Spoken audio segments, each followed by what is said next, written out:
parents came out of St. Louis, so... I converted to Catholicism. What? 4 years ago. What? Yeah.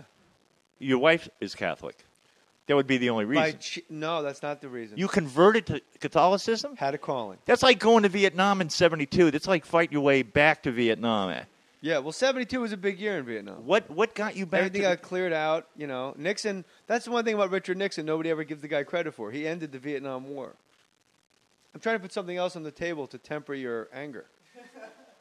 Nixon, man. Yeah, really? Nixon? Yeah, I guess. Yeah, but I guess by bombing Cambodia, that was a way to bring the war to a quick You ask halt. a GI that was getting his fucking ass shot by people circumventing the Ho Chi Minh Trail by going through Laos and Cambodia. They cheered as those fucking jets went by. He could have gotten out of Vietnam in '68 when he walked in, and he said, "Let's go. Or he never would have gotten Let's reelected. get out." So wait, you're a Catholic? Yeah. What happened?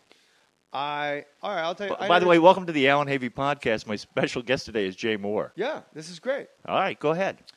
My wife has an aunt, Janet, who was at our wedding, and she was terminally ill. And it was the best time she'd ever had was at our wedding. And then shortly after our wedding, she died. And her husband, Sonny, who was mayor of Florissant, St. Louis, 3-term mayor. They redid the laws of the town of Florissant so he could be mayor for a 4th term. But he didn't get to run because he punched the shit out of a guy on the steps of City Hall, and they filmed it. And I said, why? And he goes, and he's got a little speech That'll kill a impediment. campaign. He goes, the guy was just a fucking cocksucker, and he's always in my face telling me I stole, and I'm an honest fucking guy, JJ. And he is like the honest guy. Right. And I go, well, how did you keep getting reelected? He goes, nobody knows. There's a fucking emergency fund in every town, babe. Every town has an emergency fund, and it's millions of fucking dollars. So we got to balance the budget, and I figure, well, if that's not a goddamn emergency, you guys can wait for a fucking tsunami to roll through, but I'm going to balance the budget with this emergency. No one knows the fucking prick is in the vault anyway. So he took the emergency fund and balanced the books and just left the town without an emergency fund. Anyway. And this got you into the Catholic Church. This guy reams the town. What? This guy steals. No, he saved the town. Oh, he saved the town. He took the emergency fund for hurricane, like shit that wasn't happening. Right. You know, that other guys would use tornadoes, as a slush fund. tornadoes and floods. He took what he could from the emergency fund to balance the budget, realizing nobody even knows this fund exists. It's a secret emergency fund. So why not take it, the secret fund, and just balance the books and walk out of here with a halo? Okay. And and wait, how did you get into the Catholic Church? All right. He asked me to be a pallbearer for his wife. With his and you sons. got addicted to the incense, right? That's it. So the honor of someone meeting a half dozen times, saying, I want you to help lower my wife into the ground, I felt so small and humbled, and I felt so, you're appreciative to be asked, and you can't say no to something like that. So you fly to St. Louis, we do the whole thing. And this is not these are not religious. Did you catch a Cardinal game while you were there? I got a funny story for that. Okay.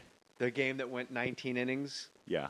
4 years ago. Right. I said, why don't we just all go to the Cardinal game? And they're like, it's too late. It's already the 3rd inning. And we just sat in Sonny's living room as it went 14, 15, 16, 17 fucking innings. And they all just kept looking at me like, I'm sorry, JJ. All I wanted to do was go to Busch Stadium and see the Arch, man. Oh. Couldn't do it. Oh. And I just sat there going, it was like a 7-hour game. And you couldn't complain because he had just buried his wife. Right. What do I say? Like, yeah, sorry. Really? Yeah. It's not like your wife's not going to let you go. She would have wanted us to go. Yeah. That's what you say about any dead person. Absolutely. He would have wanted it that way. So, all right. And then all of a sudden, because I'm at a Catholic funeral. I'm blown away by the offer to be a pallbearer.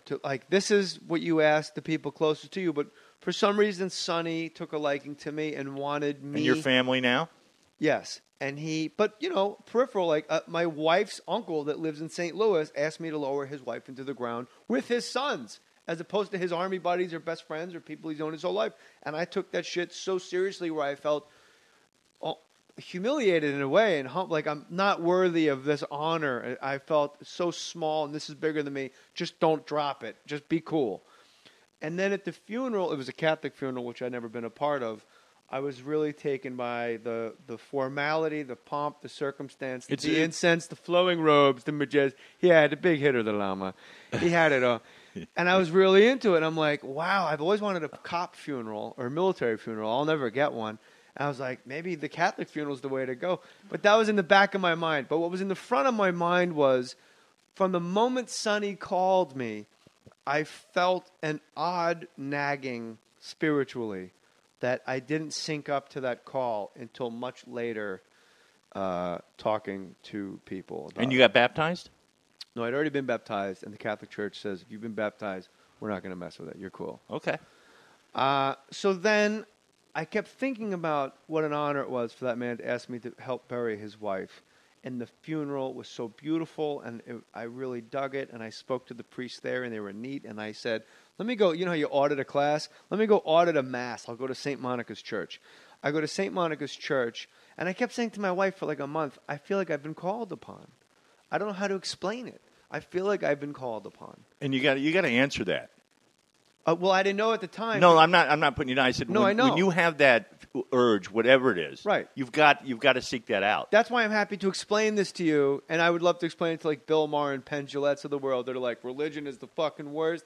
I'm always like, well, you know what? There's a lot of people sitting in the pews. It's working for them, so it can't be that bad as you say it. And maybe they believe in fairy tales, and maybe they think Jonah lived in a fucking whale, which you and I know is absurd, and that a lot of these stories are parables. And it would be as if the Bible was written 150 years after Christ died. So if we just started writing about like the Revolutionary War now, that's about as accurate. Well, here's the thing: not all Catholics are fundamentalists. I mean, I was raised in the Catholic Church. Right. My dad believed in science. Right. Science and religion and keep logic. battling it out. And logic. It was a perfect marriage of religion and science back then when I was a kid. There was no conflict in my parish growing up in Miami, in my home. The fundamentalists really have a problem with science, as they should, because scientists can prove that if there was a flood and the highest peak was a mile underwater, we'd be able to tell if water was in space, after the great, we could tell.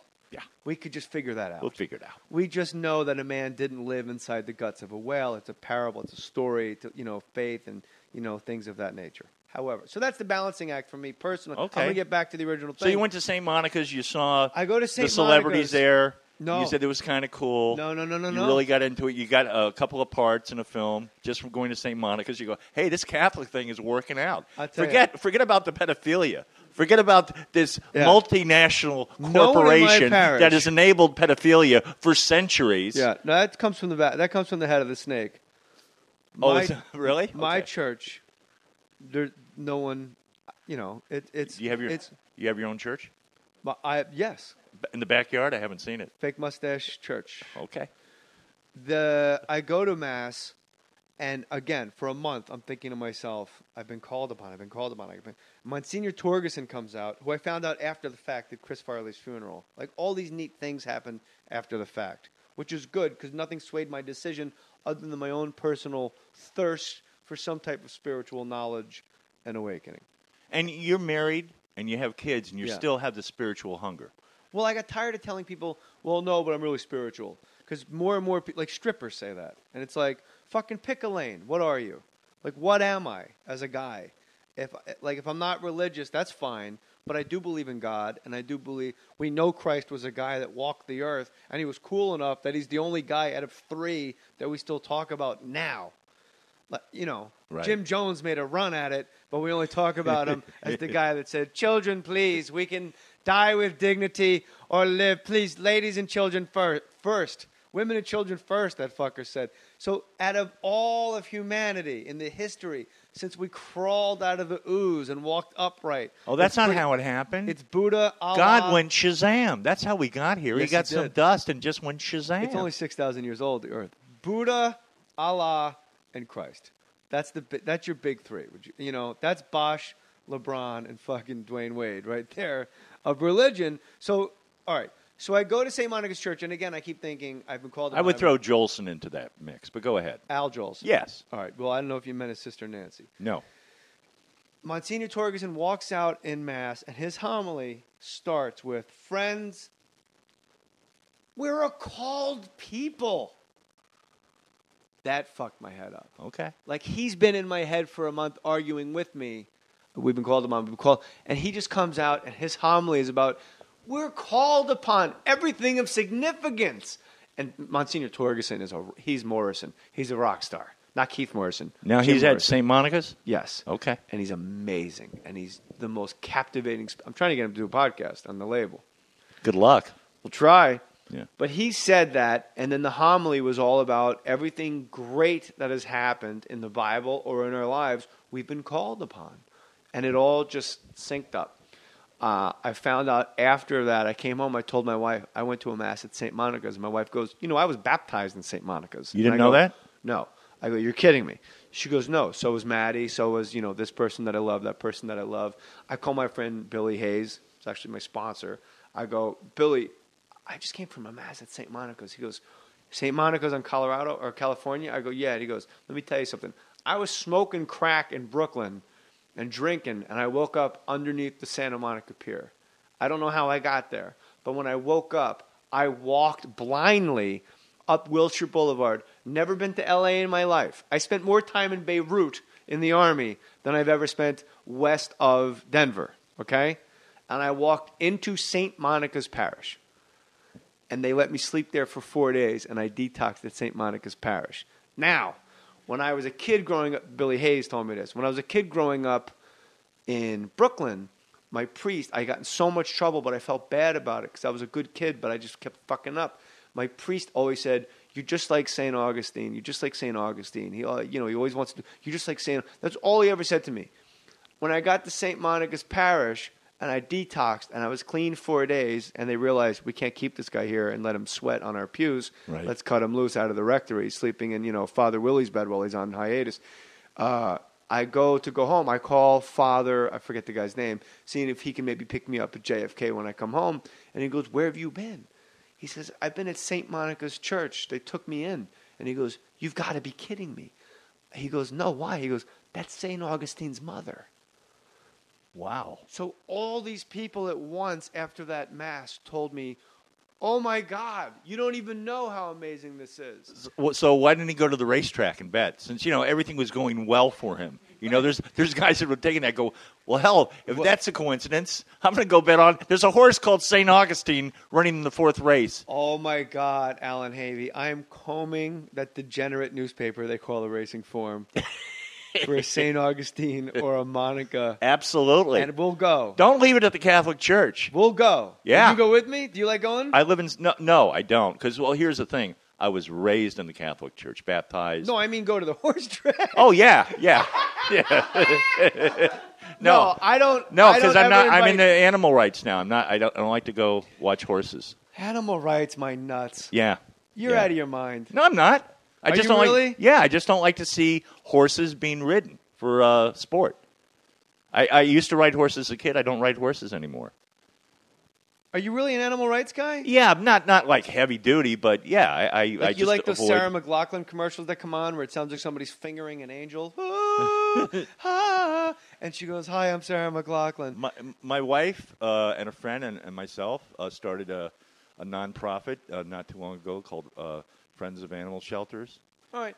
If you want to knock me and my Catholicism, I can kick Friends of Sheltered Animals. I can kick the shit out of you and your Friends of Sheltered Animals. Wait a minute. Let me go back. I was raised, when I was in kindergarten, I played a priest in the graduation ceremony. I was an altar boy. I bought it. You got Hook, photos? line, and sinker. Yeah. I've got photos. This is all all part of the one-man show. Can we put it up on the website? I'll send one to you, but... No, because some pedophile is going to look at it and whack off. No. Oh, no. That doesn't happen in Jay Mohr's Catholic world. No. Now that you've changed, everybody's changed. It has happened. And the Catholic Church has been forced to be the most progressive church around because of its failings in dealing with what it's failed to deal with in the past. You're telling me rabbis aren't touching kids? You're telling me... that makes it all right. That makes it okay. No, Alan, that's not what I'm saying. I'm saying there's a disproportionate and unfair amount of press to the Catholic Church. Not at all. Not at all, Jay. You're telling me rabbis You're talking aren't fucking You're talking kids. about orphanages. You're talking this is going on for... It was a disaster. Yes, and the Catholic Church... And the light's been shown on it so brightly that now it's like, you know what? We're going to have a gay and lesbians mass. The Vatican says we can't, but we're going to do it anyway because we have now been put in a position to realize all are welcome. This has to stop immediately. It should have stopped before it began. And maybe in 700 years, everything will be fine. No, I'm just telling you. It'll never be fine. That's not what I'm saying. It will never, ever be fine. But I was raised in the Catholic Church. Okay. I was an altar boy. I bought everything. God protects us all. And in 63, November 18th, 1963, my dad pulls me and my brother out of school. We get in the car, we drive out to the airport, and there's JFK getting out of a plane. My dad took us to see JFK. Your dad's cool. Yeah, and we're holy. And I started crying. I was like 9 years old. I go, this is the closest thing to Jesus I've ever seen because he's a Catholic. So my brother and I crawl up. We crawl up. My brother gets up there and shakes JFK's hand. And a man picked me security. up. No wonder he got shot. A man picked me up. Fucking Havey boys got the